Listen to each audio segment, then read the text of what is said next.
This podcast is brought to you by Craft Beer and Brewing Magazine for those that love to make and drink great beer. To learn more or to subscribe, visit beerandbrewing.com or find us on social media at Craft Beer Brew.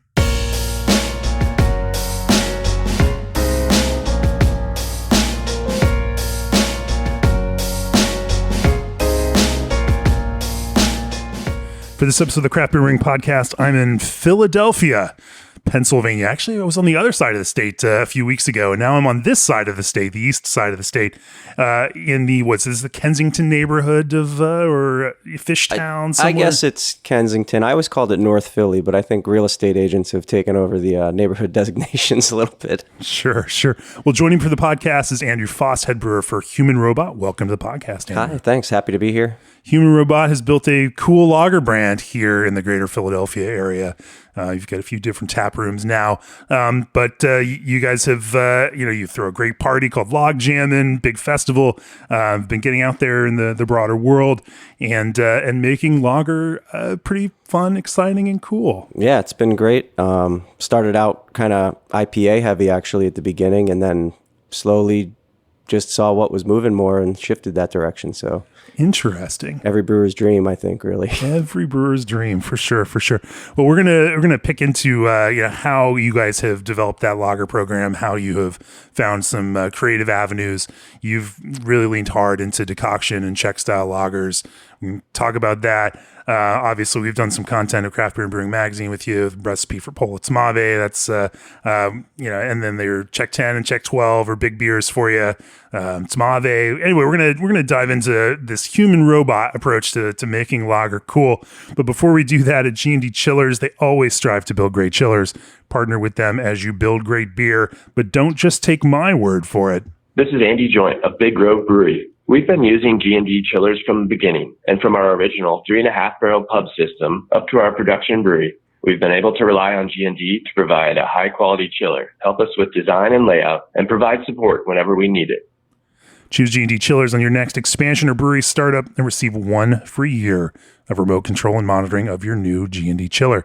And ProBrew is excited to now offer 2 to 4 week lead times on all in-stock ProFill rotary can fillers and seamers. These models are available in 100 to 300 can per minute filling speeds and are built with a focus on scalability and low dissolved oxygen pickup. This special lead time is only while supplies last, so send them an email at contactus@probrew.com or call them at 262-278-4945. ProBrew, brew your beer. Also, you might have heard of Old Orchard, but have you heard of their newest flavors? Berry Blend, Blood Orange, Lemonade, and Tart Cherry are the latest additions to their lineup of flavored craft juice concentrate blends. Old Orchard's R&D team can also formulate custom blends unique to your needs. To learn more and request your free samples, head on over to oldorchard.com/brewer. All right, Andrew. Give us your story and give us the human robot story. They intersect in some interesting ways. You've done 2 different stints now on this same brew house, and the second one being human robot. Talk to me about how you got into brewing. Where that how your career has advanced, and then where it started intersecting and became human robot. Sure. So I started brewing, home brewing like a lot of people. I was bartending for a long time, and the guy who cleaned the draft lines at our bar was a brewer at a brew pub outside the city. Once I found that out and sort of decided that was a direction I wanted to move, I sort of harassed him, stalked him for close to a year. And finally, one day, he's like, okay, you can come in and shovel some grain with me. And, he's one of my best friends still. This is like 12 years later. So I worked with him for about a year over there. It was called Barron Hill, no longer around. Good 8 months of 2 days a week for free, and got paid a couple times, I guess. And eventually he kind of was like, it's time for you to jump out of the nest. Started working for a company called St. Benjamin Brewing, which was located in what is now Human Robot. A little 3-barrel direct fire stout tank system. We put in the brew house that Human Robot runs now in 2016, which is a 10 hectoliter, 3-vessel step decoction mash setup.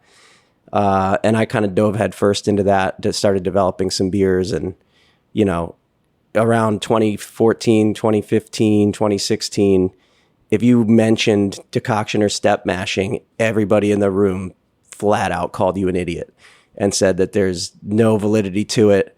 And they've proven it this way and they've proven it that way. And all it really Malt takes... is so modified now. Yeah. You don't need to do that. Like, for me, all it really took was 4 times brewing and changing small things and saying, wow, this beer's completely different. And you can make great beer doing single infusion mashing. I'm not trying to bash that too much, but it's not my path. It's been a solid 10 years, well, 8 years of heavily concentrating on lager. And at the 3 breweries I've worked at in that time, having a proper mash mixer in every one of them. And really just starting with the template that you're going to learn in a German textbook, seeing what happens to the beer, seeing how modern malts act in the brew house, and really deciding for yourself, what's the move here? What do I need to change to make the beer that I need to make? So certainly our mashing profiles are not what you're going to read in Kuntz, but they're based out of that. Sure. But yeah, so I worked for St. Benjamin. I was head brewer there for about 3 years. And then when it was time to move on, I went to a company called Mainstay, which is run by my friend Brian O'Reilly. He came from Sly Fox Brewing. He ran Sly Fox for about 20 years. And he was, you know, sort of tuning up and restarting a 50-barrel brew house, rebuilding a lot of equipment. He's really great at that kind of thing. And that's something I'm really interested in, is knowing how to fix everything and really thinking about how something is set up and why it's set up the way it is. So that was a great experience for me too, firing that place up with him and working there for about a year. But one day Jake came calling. Jake is sort of the, you know, one of the 4 partners here at Human Robot. And he just wanted me to come take a look at the old St. Benjamin space. They had closed about 6 or 7 months before that. So I came in, you know, fixed the forklift, got the brew house fired up, started boiling some water, got the chiller fired up. And I don't know, 3 months later, I was head brewer. So that's pretty much how that happened. You found your way back to the same brew house that you had then built up. And so, I mean, it makes sense. Hire the guy as a consultant early on to make sure it all works before you buy it. And then here you are. But it feels like you all had a common interest in, you know, the kinds of beers that you were going to make. And so, you know, talk to me about that. Since you were there from the very start of Human Robot, talk to me about, the kind of creative ideation. You want to have a brewery, but then you have to figure out what you want to be known for. And it sounds like, as you mentioned earlier, even that has pivoted quite a bit. And not pivoted entirely. You still make plenty of hazy IPAs because this is the Northeast or at least Mid-Atlantic. So when I came in and met with the guys, the first person I met with was Jake, and we met at the Khyber, which is Old City Bar, great beer bar. And I sat down and ordered a Mars, and they had Marzu on tap, and he just kind of perked up and like pulled his glass. He was sitting at the corner, pulled his glass out of the corner. He had ordered the same thing. So it was like, this might work out, you know? And, you know, he kind of presented it to me like, we want to be relevant in the hazy space and we want to do some fun stuff. And I was like, well, I really, you know, if I was going to do my own thing completely, I would do, you know, haze and lager. And he's like, we definitely want to do some lager. And I was like, all right, good enough for me. You know, we can get, if I can have 2 lagers on tap, I'll do whatever else you want. Because I like brewing other stuff too. I enjoy, you know, doing the haze, partially because I never felt like I was good at it. So now it's like you start actually thinking about it and having the freedom to approach it. You know, so I like to develop anything really. But I was happy. Well, you have partners now where their goal is to be really good at it. Like their goal is to have a brewery that people care about, know about, and that has a reputation that's bigger than just the neighborhood that it's in. Yes. And that means there's some pressure to have to be really good at it as you do it. Yeah. And so that meeting went well. And then I had met Kenny before because he ran a beer bar called the Memphis Tap Room. For years, I delivered beer to him and stuff like that. So I was like familiar with Kenny. And Chris was the partner that I hadn't met yet. And when I met him, he had like a certain enthusiasm for hoppy beers and sort of even fruited beers and things like that, that he's been a great person to lean on for that stuff, because I know if we're doing something and he's not excited about it, that like maybe we should be coming at it from a different direction. So I really credit him a lot with opening my own sight to the sort of world of hops in a way, because I have primarily worked, St. Benjamin was Belgian ale and lager. Mainstay was lager and, Chico yeast IPA. So hadn't really done a lot of hazies, hadn't really drank a lot of hazies outside of when somebody's like, this is a beer you have to try. So you have an editor of sorts that can kind of help steer you in the direction. Yeah. You can create, but they just give you that kind of guidance and the push and like, well, think about this. What about this? What about this? Yeah. Keep sprinkling some of those ideas to take you off into other directions. Yeah, exactly. So the first time we brewed Dreams of Organon, which is a hazy that we keep on, most of the time, I was tasting it after it was dry hopped, and Chris came in. I was brewing something that day, and I was like, I think it needs more dry hops. And he was like, come down off that brew deck. I need to give you a hug. So, it's been fun developing that and sort of flexing that muscle a little bit. Sure. Well, I want to talk primarily here about your approach to lagers. Obviously, you're passionate about decoction in a pretty interesting and serious way, but you've definitely applied yourself over many years of learning, to try to come up with a point of view for the way that you approach these things. Definitely want to talk about that. But before we do, experience distinct transparency and juiciness with Omega Yeast's Daybreak 5.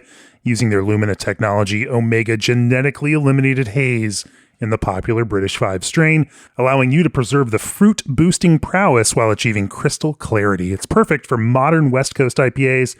Learn more at info@omegayeast.com. And keep your brewery running smoothly with 5-star chemicals. Their cleaning solutions are specifically formulated to meet the unique needs of breweries, ensuring that your equipment stays clean and free of harmful bacteria and contaminants. From cleaning fermenters to kegs, they've got a solution for every step of the brewing process. Use 5-star chemicals today and taste the difference in your brews. And seam defects caused by minimal overlap may not be immediately apparent, but they can become problematic during distribution, leading to leaky pallets. Just because you're not experiencing leaks at your facility doesn't mean you're entirely safe. RSS Macklin offers training to help you understand not only what's happening with your can seams, but also what you can do to fix it. Their comprehensive training ensures that you are equipped to identify and make proper corrective actions before they escalate. Visit them at rssmacklin.com. That's rssmacklin.com, or email service@rssmacklin.com. All right, Andrew, so you built the system next door, or you acquired and installed that system. Yes. I mean, you didn't hand weld it yourself or anything. But you intentionally, when it was St. Benjamin, put this system together so that you could brew beer, particularly lager, in the way that you wanted to brew it. Talk to me about, some of the kind of fundamentals of, of the way that you structured the system. Obviously, small 10 hectoliter system. So it, it needs to both be, compact to fit in this urban environment. This is, it's a, bit of an industrial neighborhood, and you've got decently high ceilings in the facility that you're in, but, there's also lofts all around you, and, there's only so much you can do, production wise. So it needs to be compact, but it also needs to be flexible so that you can, brew lagers in these ways. Talk to me about how you went about building that out. Sure. So, we were bargain hunting. So we were shopping used. Natty Green had this system. They were running it in a brew pub. Their brewer, Scott, is a Siebel grad of like 1984. I don't know that he still works there or not, but Scott Christoffel. We saw it. I was intrigued by it because I hadn't ever brewed that way before, and it had been on the market for a while. I think anyone who looked at it probably didn't know what to do with it. It's a very unique setup. At least the operating setup is, not necessarily the layout of the brew house.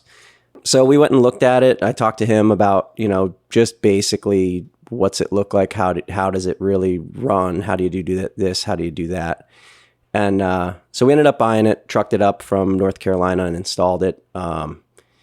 And immediately it was like, everything's going into the mash mixer. We're going to figure out how to do this. And a couple stuck mashes, overcrushed grain, all that stuff.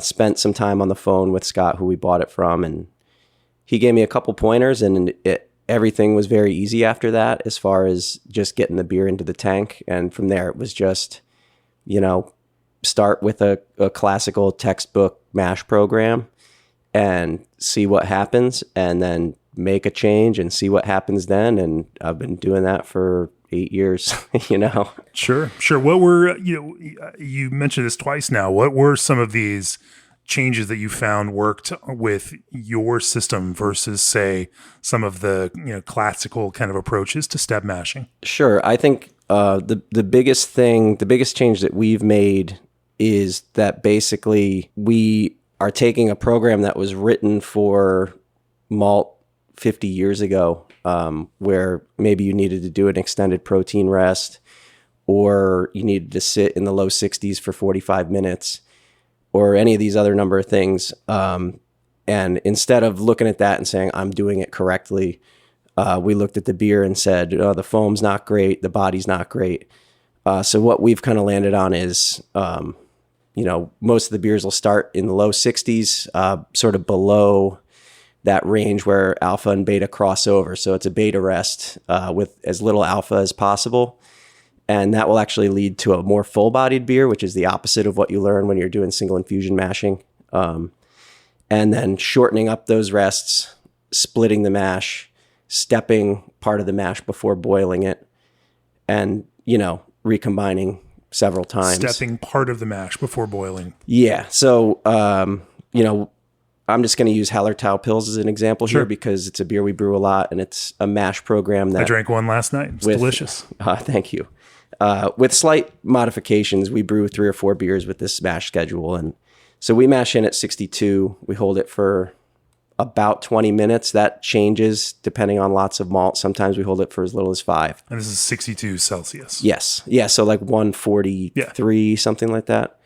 And then we immediately pull half of that to the kettle and raise that to 72 and hold that for about 15 minutes to convert, using alpha, the higher temperature enzymes. And then we'll boil that for 20, take half of what we pulled and push that back to the lauter tun. We are recombining in the lauter tun, which doesn't mix as well as having sort of 2 mixers, but as long as you're not overheating things, it works fine. Yeah. That'll raise the lauter tun to about 70, 72, and then we'll continue boiling that other half and send that back over after about another 20 minutes. And that'll bring it up to about 76 to 78. Depending on different beers and volumes, sometimes we'll cool that decoction off with a little cold liquor down to about 85, 90 C before we push it back. Some beers, when we pull those decoctions, they'll just get heated up for just touch of boil and push back. It really depends if we're looking for that aroma contribution or just the mouthfeel contribution. Aroma contribution. Sure. I just think that cook. The aroma contribution of decoction. Yeah, I think that cook makes a pretty distinct contribution. Early in fermentation, it comes off a little phenolic, like almost plasticky. Okay. And then as the beer matures, it kind of rounds out a little bit. How do you describe, beyond round? So we've done a few single infusion lagers here, or step mashed lagers here. Sure. And what I've sort of landed on, the thing that's missing, I call the wave. I was like, it doesn't have the wave, so it has a very flat mouthfeel. So that's the biggest contribution to my palate. And so the wave, describe the wave to me. So to me, it's sort of, everyone's drank 100 million beers that are, pills and a certain amount of caramel malt. And that's basically like putting frosting on top of a cake. And the wave is like the frosting is in the cake. So I don't know if that's a good analogy or not, but it's just you're only working with the sugars that can be made out of the malt that is in your lauter ton, which is 100% base malt. There's no caramel or crystal malt in any of our beers. And as soon as you start adding in even Carahel at more than probably as little as 3 or 4%, it sticks out like a sore thumb. Especially if you are used to drinking beer that doesn't have it in there at all. So to me, it's like you have this perception, this fullness, but it is not a separate thing. It's like a very well integrated fullness. The other thing that I'll say is it's sort of like building a wall out of river rocks as opposed to using bricks for part of the wall and cinder blocks for part of the wall. You're building a wall out of sugar molecules that are a lot of different sizes, and you're trying to make a mash program that's going to tailor it a little bit one way or the other, but it's a narrower thing. Then you see sometimes beers have 10% caramel malt in it, and it's like, good God. But, sometimes those beers are very good though. So, right. It's just not my approach. So then so with this decoction, longer decoction, you find actually can create some aromatic character from that, even that base malt that you're using, that you're going to catch a little more of, maybe it's nuttiness or, a kind of maybe even a slight woodiness or something that's coming, out of that malt versus just building that kind of textural feel with a shorter decoction. Yeah, for sure. So our Czech 10 is only a single decoction beer, but that decoction is boiled over a direct fired mash mixer for 45 minutes. The color going in and the color coming out are notably different, and the aroma is, it's just, you couldn't compare to that beer without that contribution, is not even close to that beer. What do you think from a sensorial kind of perspective? Is there a way you could describe that? It's probably kind of generic. I know I'm putting you on the spot here. It's fine. Like, yeah. It's probably kind of a generic description, but like breadiness is a big part of that. Right. Like that sort of like wheat bread crust kind of a thing. If you're using enough Munich malt, you could almost get into pretzel territory. And I've definitely experimented with different pH in the boils. Sometimes a dark beer with a higher pH being boiled, it's the best smell you've ever smelled in the brew house, and the beer smells great, but the beer, anytime I've tried to do that, has come out pretty astringent. So, tread with caution if that's something you want to experiment with. But I'm open to trying a lot of things, and I've certainly, we haven't dumped a ton of beer here or anything, but I've certainly blended away some experiments because, if you're not trying to push the envelope, what are you doing? So Sure. So from your creative perspective, what leads you to make that kind of yes decoction or no decoction? And, and then obviously, how do you make some of those decisions for some of the different beers that you make, or are all of your lagers decocted? I don't know. Well, we've released 2 or 3 that were not decocted. One was a Belgian style lager, and basically we try to base stuff off of something, and having a little bit of knowledge of what happens at DuPont in their Saison, we kind of used our interpretation of what they were doing on the hot side for the lager. So in that case, we didn't decoct it. It's just a very, very low temperature mash in, like city water temperature. So, high 20s Celsius, 70 degrees, 75 degrees, and just a slow step up.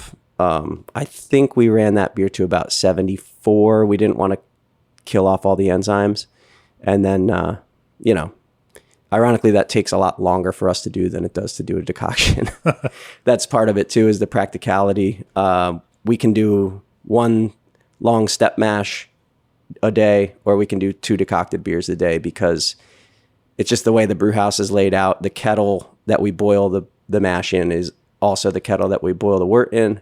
So if you have to mash into that kettle, that means it has to be empty from the first brew first, which will hold us back by an hour and a half in some cases from getting the second batch started. So we typically mash into the lauter ton.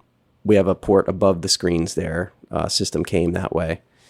We pull to the kettle basically as soon as the first batch is in the whirlpool. So it's kind of a timing thing that we have to get right, but as long as you're within a couple of minutes, you're pretty good. Sure. So something like a Belgian Pilsner where you're looking for maybe a slightly more kind of rustic character, or that, there's that specific Belgian kind of hop character in that Pilsner. You want to let that shine through more so than building this kind of, fuller body Czech approach to lager. Yeah, for sure. Like that beer had, I can't tell you numbers because I don't know them off the top of my head, but slightly higher alpha hops at a similar rate to what we're usually doing, and a pretty good chunk of sulfate in it too, just to get that dryness that we were looking for, which I think our typical profile is not super dry. It's more of a round or full-bodied beer. So if you're looking for Jever Pils, you're not going to find that in Hellertau. We're trying to do more of a, I guess, Southern German, I haven't been to Northern Germany, but I have drank in Munich and Bamberg plenty, and those Pilsners are not hop forward. They are very balanced, but the malt is really what's shining in those beers to my palate. So that's more the target that we're shooting for. Yeah. So interesting, because I was having beers with a brewer last night his Pilsner is absolutely Jever influenced, and it's very hop forward. And here you are 30 minutes away with all of this kind of range here. But let's talk about your approach to brewing Czech style, pale lager, starting with a 10 degree. So this is definitely a decocted beer for obvious reasons. How did you set about designing your Czech 10? So I had some experience. St. Benjamin had a Czech style Pilsner, was one of our flagship beers, and I had kind of designed a very long, drawn out mashing program for it, and the beer was good when it was good. We had some time constraints that brewery, we don't have to get into it. Sure. Anyway, that was then, this is now. Yeah. So I had tried many different approaches at that time. One of them being, triple decoction, double decoction. And every time I tried to do that, the beer came out way too dry. And part of that is that you just can't buy malt that's suitable for that style of mashing. It just takes too long to get there. We initially brewed the Czech 10 with the same mash that we used for the Pils that I was describing earlier. And I still found that beer to be too dry that way, because it's got a pretty good hopping rate. So you really need malt to back that up. Even though I was like, oh, this isn't maybe what is too dry, and what's your, where do you find the, in general that you need that finishing gravity to be, and it can be awkward just to talk about it in terms of finishing gravity, because I think there's other mouthfeel building fullness, components to this outside of just sugar, because it's not, you're not trying to leave the beer sweet, you're just trying to leave it full. Yeah, it is tough too, because finishing gravity versus mouthfeel can be really deceiving. Right. And when you're talking about a beer that finishes at 1 versus a beer that finishes at 2.5, that's, forgive my math, 150% more sugar, and it's like, oh, it's only 1 Plato higher, but it's more than double. For us, the Czech 10 finishes around 3 Plato, sometimes 3.2, starts at 10.5. So it's about a 4% ABV beer. Yeah. We weren't necessarily getting higher attenuation doing it the other way. It just presented itself a little bit differently. So what we landed on for that beer is a high. We did it one way for a long time, and for the last 7 or 8 months, we've started doing it differently, which is I will initially mash part of the beer into the mash mixer cold and turn that heat on. And then I will mash part of it into the lauter ton at 66C, which is a pretty high starting mash temperature. It's like something you would do for IPA. I think that's about 152-ish, 153 maybe. So the goal is to finish mashing in and have that mash mixer sort of pass through that temperature range about 20 minutes later, which generally happens. Then we rest that mash at 70C, bring it up to a boil for 45 minutes, and combine it with the mash that's in the lauter tun. So we're never separating the mash. We're just starting them completely different. The reason for that is that we were getting a little bit of under attenuation for a little while, but we were really happy with the way the beer tasted. So starting that first mash slow and low and letting that work its way through a series of different enzymes and the series where the enzymes are going to cross over and work together, it allowed us to dry the beer out a little bit on paper, but it presents itself pretty much the same as the version that was finishing at almost 4 Plato. And we were like, we have to blend this with a higher ABV beer because it's not hitting it. So, it's always a learning process for sure. And it's also a lot faster to do it that way. We don't often do 2 brews at the brew pub where that beer is brewed only at the Jenkintown brew pub, where the system is direct fired. I think when we moved it up there, once we figured the water out, the contribution of that super high temp firebox is like, wow, that's a much better beer now. Just the aroma contribution of that alone is worth it. Plus it's cool. The aroma contribution tell me about that.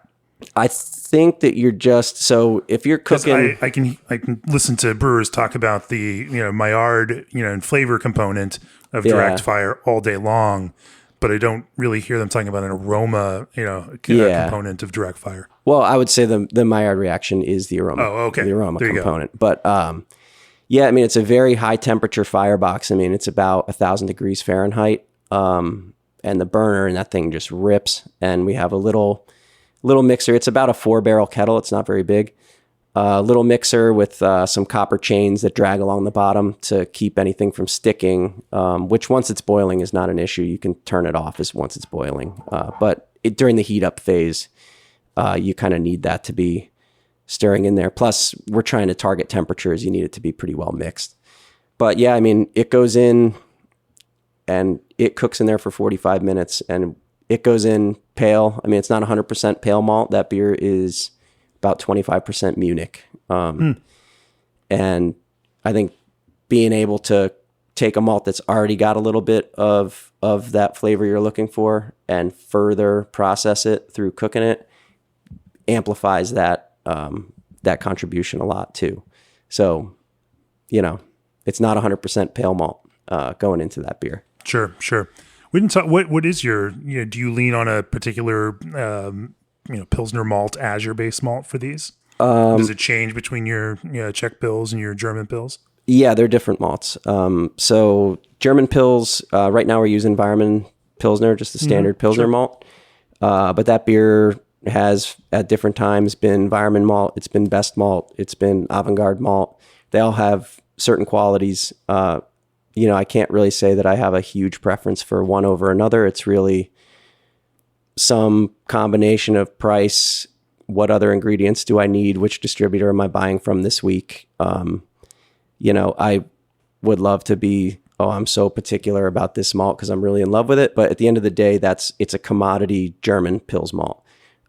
You certainly can't do it with American malt. There's just a different quality. I think it's in the husk contribution. They're plumper kernels coming out of Germany, so you have a higher proportion of starch to husk. And when you're cooking the husk, that is important. So, and then for the Czech Pils, the Czech 10 Plato, and also the Polo Tamavi and the Tamavi, we're using Raven malt right now, which we really like. That was part of the attenuation thing. We switched from the floor malted Weimarman to the Raven. Their overall modification on average is the same, but I think that the Raven malt is a more inconsistent product, which makes a better beer. Go figure. Yeah. Go figure. Well, when you're talking about floor malt, the to my understanding of it, the advantage of it and what you're really looking for is inconsistency. What you want is an average modification that's going to get you bright beer in the end and convert for you and get you good sugar. But you want protein levels that, from kernel to kernel are pretty different. It fits your Riverstones metaphor, right? Yeah. Well, that goes all the way through our beer. Like, when I talk to people about our brewing process, the one thing that I say to people a lot is like, don't overmix. Like, just, it's okay to have, especially when you're recombining your decoction with your main mash. I think it's highly beneficial to have cold and hot spots, as long as you don't want it to be completely unmixed, but I've definitely worked with people who will spin a mash mixer like it's a Vitamix, and you're taking that diversity and you're flattening it out, because eventually everything's going to land on the average with those enzymes. So it's a big brewing principle of mine, is to not overmix stuff. It also makes processing easier. It's a lot easier to lauter a beer that hasn't been completely beat up. Yeah. When we were in the Czech Republic last year, the brewers talked about how decoction really is this, I wouldn't say a homogenizing function, but it was a way to build consistent beer out of inconsistent agricultural products, and that it is a way. And I think that it's interesting that you almost need to introduce some of that variability in order to maintain character, because the idea is not just to create something that is pristine and perfect. It's an idea. The idea is to create something that also has character and that has personality and that is fun to drink, while it also hits these other expectations that people have for it. Yeah, I mean, I think perfection is pretty easy. To make something unique is hard, and what's the saying? Like, perfect is the enemy of good, right? So, we don't really strive for perfection. We, especially on the cold side too, there's just a lot of. It's important to us to have fermentation character, which as a U.S. brewer, all you ever hear is clean, clean, clean, clean, clean, and clean kind of sucks. You drink a lot of these lagers out of good breweries, good consistent breweries, and it's just like there's no flavor. It doesn't taste like anything. Like, there's a little bit of hop character. The malt is not there. Perfectly fine to sit down and drink a few of them, but do I care about this beer? Not really. So I strive to not do that. And I think a lot of times when breweries get bigger, you have QC panels and stuff, so you can improve all of the things that are going to help your beer have more shelf life and all of that stuff. But sometimes I think some of the magic gets lost there. Sure. Well, let's keep following the brewing process forward around this Czech 10 and talk about rest of the boil, and then get into some of the fermentation and that kind of approach. Before we do that, Indie Hops breeds new hop varieties to help brewers captivate beer lovers. Brewers worldwide trust Indie's unique varieties, Strata, Lorient, Luminosa, Meridian, and Audacia, to modernize, brighten, and diversify their beer lineup. Indie also offers classics that thrive in Oregon terroirs, such as Chinook, Crystal, and Sterling, thoughtfully crafted and selected hops to meet your brewing needs. Visit indiehops.com/podcast to discover what's new in hop flavors. Indie Hops, life is short, let's make it flavorful. And Berkeley Yeast, founded by bioengineers, yeast that's designed to improve flavor, quality, and consistency, increase efficiency, and save you money. If you've been following yeast, I'm sure you've heard about their strains. Super Bloom strains make classic hops flavors. Fresh strains keep diacetyl low, even with large hop additions. Tropic strains make a tropical bouquet reminiscent of the finest Southern Hemisphere hops. And they've just dropped new strains that are even more futuristic. Nationwide free shipping. Mention this podcast for 20% off your first order. So let's, we've been talking about mashing, which is pretty impressive to talk about mashing for, 25 minutes now here, but I appreciate you getting nerdy on that with me. Let's talk about, your 10-degree process from there. Sure. Maybe we get into hot side boiling and hops. Yeah, sure. So, once it's remixed in the lauter tun, sitting about 76C, short rest there, 15, 20-minute Vorloff. I will note we do add hops to that mash that's in the mixer when the mash goes in there.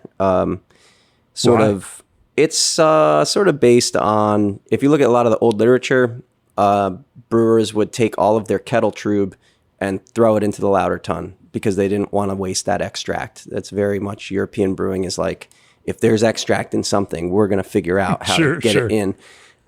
So it's just kind of a nod to that. I will say for sure it's been forgotten before, and it's not like, oh my God, this beer is no good because we didn't put a kilogram of hops into the mash. But they are getting boiled in there, so you are getting alpha out of it. You taste the first wort, and it has bitterness to it. So it's not like they're getting wasted there. But, it's just something we do. And I think when you're building layers of character and layers even within the hops flavors here. Sure. Yeah, I think that when you're trying to, you just have to. It's an expression, right? You're making something to express yourself, and regardless of what comes out of the computer when it gets analyzed, you have to depend on your senses, and it smells really good too when you're boiling the decoction. Yeah. So. But yeah, so once it's recombined, we run for the Czech 10, we run a 2-hour lauter because the kettle over there does not have enough power to boil it before then. So we just go at the pace that if we fill it in an hour and a half and you're grained out and everything before you're boiling, but your gravity is going to be a little short. So we just slow it down and do it that way. Maybe if we had a stronger burner over there, we would throw 10 more pounds of malt in, but that's the system setup. So we try to tailor everything to what we're doing to what we have instead of trying to bend that to what we want to do. Right. But first wort hops, and then I think 15-minute hops and 5-minute hops in the 10. All saws all the way through. Mm-hmm. No high alpha stuff. And we just use T90 pellets. We buy them. They're mostly coming from Bohemia Hop. Yep. We get them through Hollingberry. Been happy with the aroma qualities of them. Alpha's been all over the place. Sure. So we're using more hops now than we were. I was just looking at the latest crop report that we were sent 2 days ago from Czech hops, and it looks like it's a 2.6 or so. Another 2.6 year, yeah. Yeah, I mean, the aroma qualities are great, and that's really what, alpha is. I mean, obviously there are environmental concerns over there about the continuing availability of the crop, and that's scary. But if the aroma is good, I know we're going to be able to make the beer we want to make, and the aroma is good. If anything, you're throwing more aroma and less bitterness into the beer with these lower alpha hops, as long as they're good. We've certainly rubbed out some lots that were not good from different distributors. We'll get sent whole cone samples and things like that. But we've always been happy with what's ended up in the beer. I don't think we've ever rejected lots of European hops here. Not that that's something that couldn't happen, but sure. And is the 12 that you make also all saws, or do you mix in some other hops on that one? So the 12. I'm just going to sideline this one. That's curious. Fine. That's the Polotomave. So that beer less aroma focused. So we're like, I think the overall for a batch of that, which is 10 hex, it's about 5 kilograms. So it's an 11-pound box. If it was all saws, I think we use a little bit of Magnum in that, or if we don't have Magnum, we use Sladek, which is another Czech hop. Sure. Just for the, at 60 minutes, just to get a sort of baseline bitterness to the beer. But, we're a small brewery. We use a good amount of the low alpha hops because I just think it makes better beer. And it's not just multiply the alpha of one and divide it by the alpha of the other, and you're going to get the same beer. That does not happen. People tell themselves that happens, but it doesn't. But yeah, the darker beers will use some higher alpha stuff as well, just because they're not heavy aroma hop focused beers. But I do think that the lower alpha hops give you a softer bitterness. Well, and I think the other thing is that much vegetal matter, that low alpha, and just in the same way that hazy IPAs benefit from all of that hop material, there's probably something textural also coming out of that in this beer, and some of that kind of textural addition, from those hops that from using that much green matter, in the beer itself. Yeah, I mean the hops are pretty rich in polyphenols, and oftentimes people speak of polyphenols as off flavors, which they can be, but I think there's decocted beers display significant polyphenols, and beers that use a ton of low alpha hops also. but that can be a bad flavor. You don't want a beer that tastes like burnt rubber. Right, but, right. It's like anything else. There are good polyphenols and bad polyphenols. Absolutely. So you now go through this, this boil process. How long is your boil? And this is all in the direct fire. Yeah. Yeah. So we're 75 minutes on almost every beer, IPA, German style lager, Czech style lager, whatever, 75-minute boil. Used to do 90 at different points in my career. Tried 60. 60 just seems not to be enough. You don't quite get as much protein coagulation and stuff like that. For our system, 75 is great. I will point out too that our steam system at the main brewery is high pressure steam. So, those jackets are running 260 Fahrenheit as opposed to a low pressure steam system. So it is just a more powerful boil, and that sort of surface area, the heated surface area is hotter than a low pressure steam system. So if we were working with low pressure, we might be boiling for 90 minutes. I think every brew house is different, and you really just have to work with it and make the changes that you think are going to make the best beer, which we went through a lot, moving beer up to the brew pub, because it's different water up there, direct fired system. Certain beers we don't feel work up there, so we almost only brew 10 up there, but we brew a couple of other styles there as well. So you prefer brewing German style lager down here on your steam system and Czech style lager up in the brew pub? Sort of, yeah. We brew, so we have a Franconian Zwickel beer called Bergenstrasse. Sure. We brew that at Jenkintown. That's 100% Vienna malt beer. Franconian lager is definitely more akin to Czech style. It's closer to Czech lager. Right. That'd be like saying, Pennsylvania lager is so much different from New Jersey. I mean, they're close to one another. Mm-hmm. Sure. And there's this continuum. Right, as you go from like Munich, but then north into the kind of Franconian, and then east into the Czech Republic. All of these things overlap, and they overlap. Yeah. Like, it's also not even, it's not like this is just a continuum and now here, like there's just spots, too, within where things, people take different approaches, but it's that beauty of how different things can be so close to each other. And those, that makes all of this so much fun. Yeah. It's also just a longer tradition there, oftentimes passed down through family members, or, people don't jump around the way that they jump around in the U.S. long, because we're only talking 1840 to the present. Well, so true. Well, I don't know. Keep trying to have to remind people, like, this isn't as old as, like the whole advent of pale beer period is still a relatively recent invention. Yeah. Czech brewers were brewing ale up until, the 20s, basically, with the exception of a couple of breweries. So. Right. Well, let's keep following this process for him. We, and so, how do you move from hot side into fermentation? Talk to me about your approach to fermentation. Sure. So, if we're sticking with Czech 10 here, it's probably easier not to bounce around between brands. We do have different profiles for different beers. Probably 3 fermentation profiles for lager at the brewery.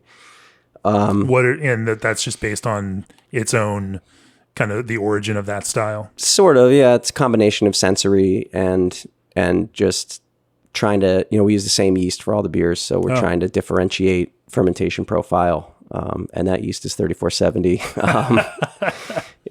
I've used a ton of different lager yeasts over my career, and by a ton I mean, I don't know, 6. And I don't like keeping multiple strains around, so we just use one. Well, I can't wait to hear how the 3 different profiles you use and techniques and approaches you use with 3470 to squeeze different kinds of expressions out of it, because that's also interesting. So talk to me about these, and what some of the parameters are around them, and then how some of those different parameters net out into different kinds of finished beers. Sure. So we'll stick with Czech 10 because that's what we're talking about right now. So that beer gets knocked out at about 5.5 Celsius, somewhere in the low 40s. I don't know exactly. So 5.5 Celsius, we hold it there for 24 hours, and then we set the fermenter to 10 Celsius, and it takes about 3 days to get to 10. When it hits 10, it's usually at about 6.5 Plato. So at that point, we bung the fermenter. So you're purposely starting it off pretty slow. Yes. Yeah, so it's going, that's 4 points. It starts at 10.5. So we bung the fermenter around 6.5, 7 Plato, which for a lot of people is early, I know. And at that point, we start slowly reducing the temperature of it back down to the temperature it was pitched at. So it goes, over the course of a week, it goes from 5.5 to 10, and then back to 5.5.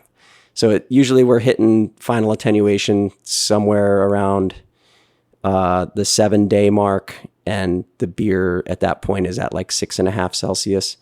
If the beer is sluggish, we'll leave it there. If the beer is fermenting hard, we'll keep stepping it down. And then we hold it at 5 Celsius for about 3 weeks. And then it's a hard crash to 0, and we package it less than a week later from there. So we're not doing a 0 Celsius hold, really. We're just getting enough to drop out what needs to drop out, transfer the beer to a bright tank, which I think that's a big part of how the beer drops bright, and then package it, and it's done.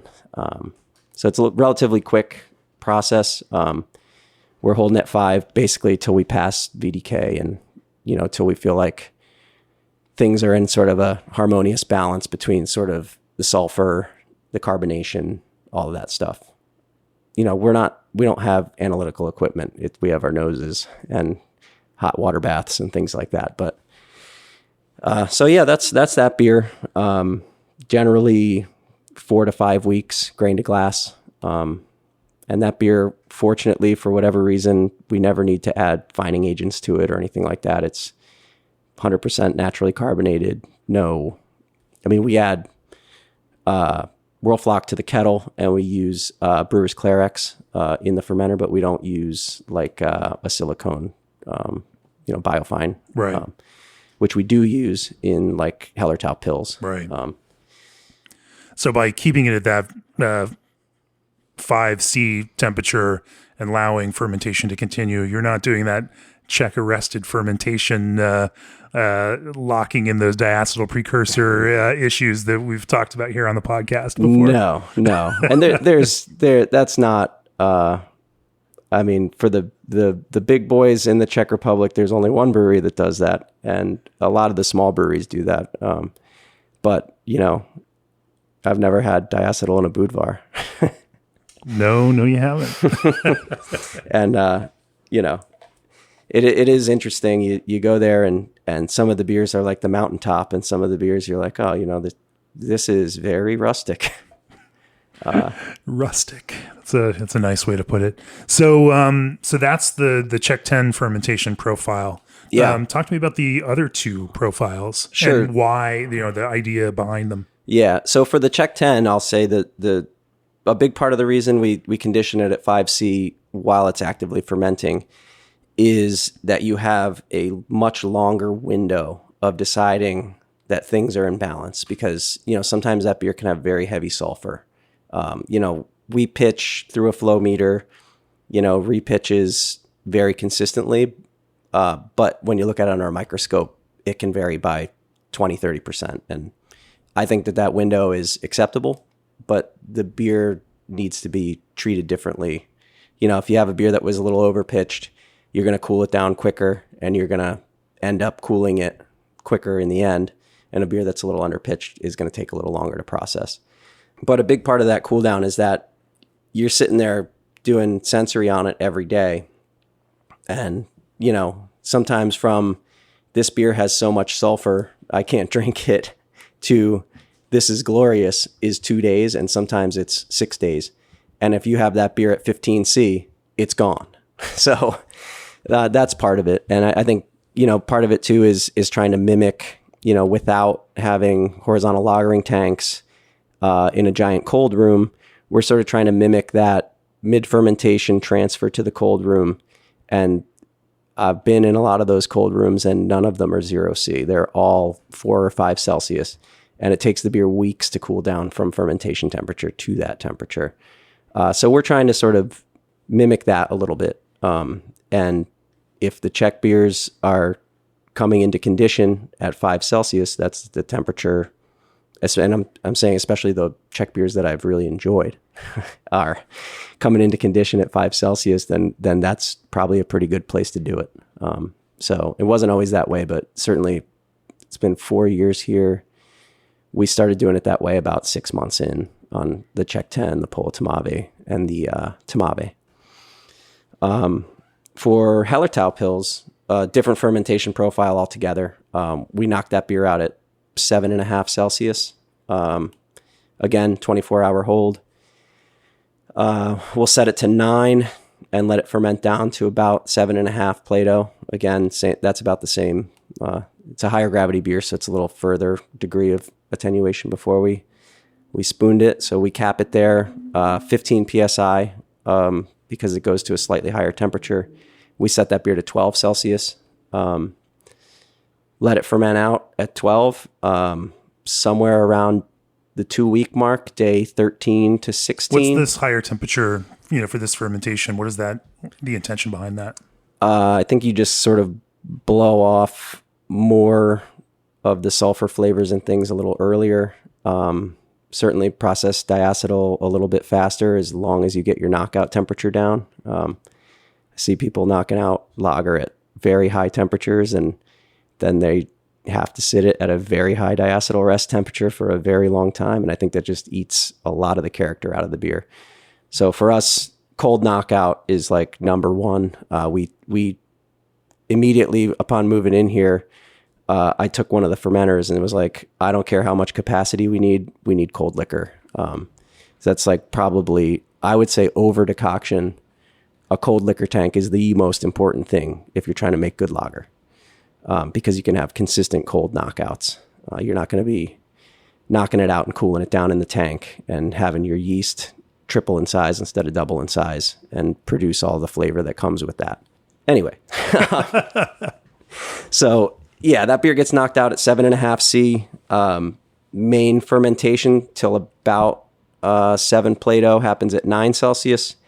And then we cap the beer at 15 PSI, set it to 12, let it finish out there. Main fermentation's over in about 6 days on that beer. And then we just let it sit at 12, somewhere around the 2-week mark. Once it's sort of same kind of thing, VDK, overall aroma profile and flavor seems about right. That gets a hard crash to 0, sits there for about a week, and goes into the can. So not a lot of extensive like 0 C lagering time for these beers. No. I would, I love saying this to people because they always get mad. Budvar, it's 90 days. It's 90 days at about 5 C though. It's only 0 C for about 2 days. And that's pretty much, I would argue to a lot of people that extensive lagering at 0 Celsius, 32 degrees, is not part of the European brewing tradition. So I don't know. Don't put my phone number at the end of this podcast. But, it's a hot take. Certainly there's benefits to sitting the beer that cold. Sure. I think in the US it's used as a substitution for filtration, and there's validity to that. Right. But I think that people love to talk about how many weeks. It's a little bit of a measuring contest for people. And I don't feel the need to participate in that. That's fair. Well, the proof is in the flavor, and the proof is in, people's enjoyment of those things. And again, as you say, like you're trying to build a lager with character, and, sometimes, there's refinement, and then there's over editing, in that sense where, you don't want to smooth it out too much either, or you just hit diminishing returns too. That's for sure. That's the other piece of it. Yeah.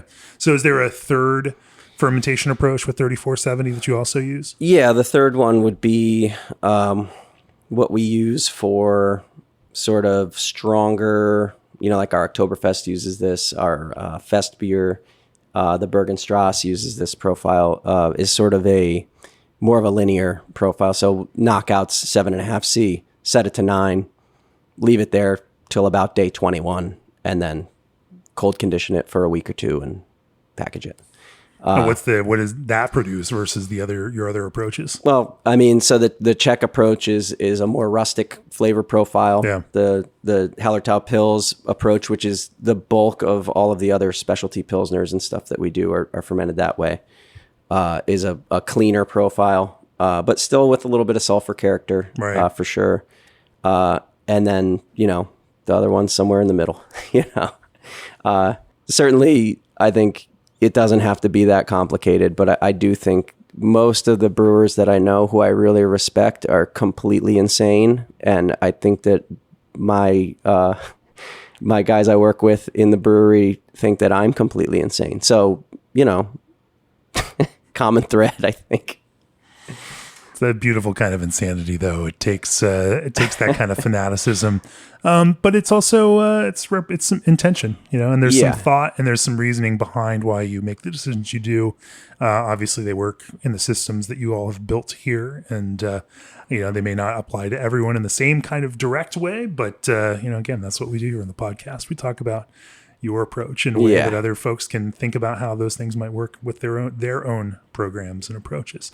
And then, of course, obviously, you're splitting everything, and that's very intentional because that carbonation, that splitted carbonation, is so fine and refined. Yeah, that's definitely like a flip a light switch. If you're running your lager, through a blow off bucket, crashing it in forced carbonate, just try it sometime. You will be mad that you have to change everything that you started doing. It's completely different. You'll profile. Kick yourself for not doing it sooner too. Yeah.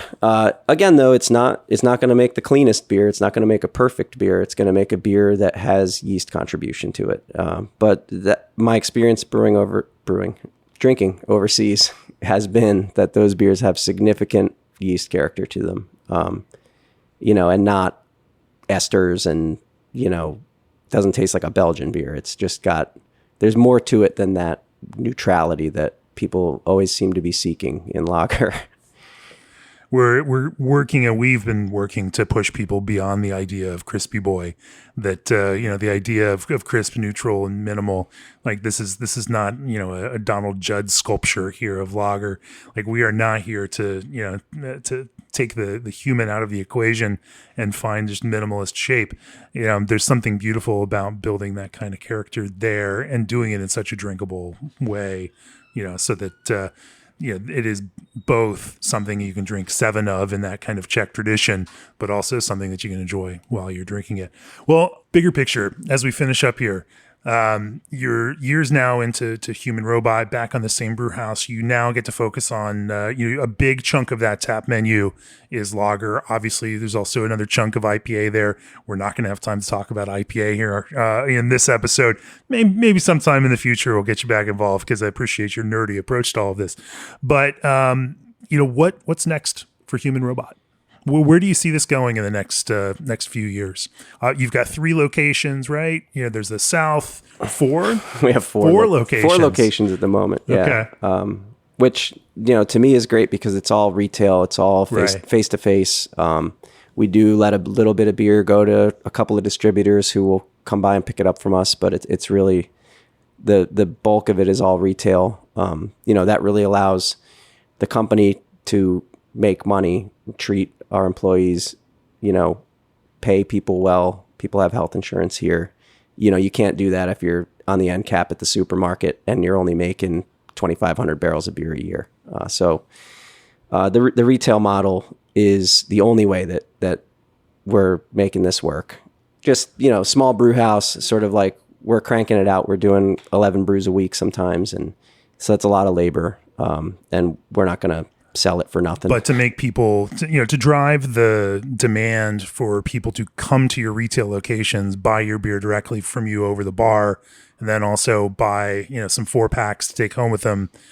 Clearly you have to have developed a reputation, and people have to want to seek you out to do that, because now you're asking that consumer to do something that's more difficult than going down to the grocery store or the liquor store and just grabbing a 4-pack. Yeah, that's very true. I think, as much as I would love to say like, oh, it's because we make the best beer you've ever tasted, I think we make excellent beer. But I think there's a little bit of luck there too. Just, right time, right place. And somehow we found a little bit of a hole in the market when we opened, and the enthusiasm has continued, and it's been really great. So what's next on your brewing horizons? What are the challenges that you're tackling next? So right now we just put in a new malt mill, and we are putting in a new canning line in a couple of weeks. So it's sort of shoehorning that into our space is part of it. But part of that is so that we can, get the cases run in one day instead of over two. I would love to say, oh, we're going to take over the world, but what we're really trying to do is get the brewhouse staff on a, strict 40-hour limit, and hopefully doing that over 4 days a piece, 6 days a week. So, that's my focus, is to make sure that myself and the staff in the brewhouse is, not burning it at both ends, because we were for a while, and it's not good. So we're trying to keep people from getting burnt out. I love the guys that I work with, and I really want them to stick around and be happy here. And so for me, that's a big focus, is to make sure we're not overworking people. People are allowed to take time off and do, and that when they do, nobody's being hung out to dry because of it. And then for Human Robot, we are keeping an eye on other possible retail locations. We lease our space. So we are kind of keeping our ear to the ground. If we need to shift to another facility, as in operate our own facility, Sure. We're not going to move to a contract model or something like that. Right. And we do own the brew pub, so we'll always have that. But hopefully we can just stick where we're at, sort of max it out, which would maybe be somewhere between 32 and 3,500 barrels a year. And just keep those cans running and keep the DO low, and hopefully people keep enjoying what we're doing, really. Taking care of your own humans, and then, producing more human robot beer out there for the humans of Greater Philadelphia. There you go. Well, I think that's a great place to bring it to a close. Choose G&D Chillers on your next expansion or brewery startup and receive 1 free year of remote control and monitoring. ProBrew offers 2 to 4 week lead time on in-stock rotary can fillers and seamers. Old Orchard is the go-to source for fruit-forward ingredients for some of the biggest names in the craft brewing landscape. Omega Yeast's Daybreak 5 gives you juicy, modern hop flavors without the haze. 5-Star Chemicals cleaning solutions are specifically formulated to meet the unique needs of breweries. Take back control on your canning and seaming with the experts at RSS Macklin. Trust Indie Hop's unique varieties to modernize, brighten, and diversify your beer lineup. And Berkeley yeast strains are designed to improve flavor, quality, and consistency. If you've enjoyed this episode, go to beerandbrewing.com, click on that subscribe button, and if you are a subscriber to Craft Beer and Brewing, go check out the archives, because we've got a human robot recipe for Polot's Mave that Andrew very kindly provided for all the subscribers to Craft Beer and Brewing to go along with the story that Jeff Allworth wrote on the style. It's an interesting style, and there's not a lot of historical information about it, which is what Jeff worked to pull up through that. Thank you for sharing that one, Andrew. Of course. So go to beerandbrewing.com, click on that subscribe button if you're not yet a subscriber. If people want to learn more about Human Robot, where do they find you, both in the human space and out there, in the digital world of robots? Sure. So I'm leaning into, I'm full dad mode with my puns today. Sure. So we have 4 tasting rooms one's just outside of Philadelphia, but main brewery, 1710 North 5th Street in Philly. Brew Pub is Old York Road in Jenkintown. We have a location 24th and Walnut, called that the Schuylkill Banks location. And then we have Human Robot Seward, which is down on Passyunk Ave in South Philly. And we've got a couple irons in the fire, so there might be something else coming up here sometime. We'll see. Cool. And out there on the socials and Instagram, website, and all of that stuff too. Instagram's our main thing. Besides our website is just our web store. We don't really have a website. Well, Andrew, I appreciate you talking with me about your approach to building characterful lagers, lagers that aren't just minimalist in their execution. And it's been kind of fascinating to walk through all of this with you. Really appreciate it. Cheers. Yeah, thanks for having me on. Thanks.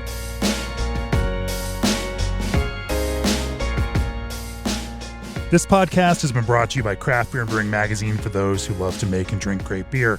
To learn more or to subscribe, visit beerandbrewing.com or find us on social media at Craft Beer Brew.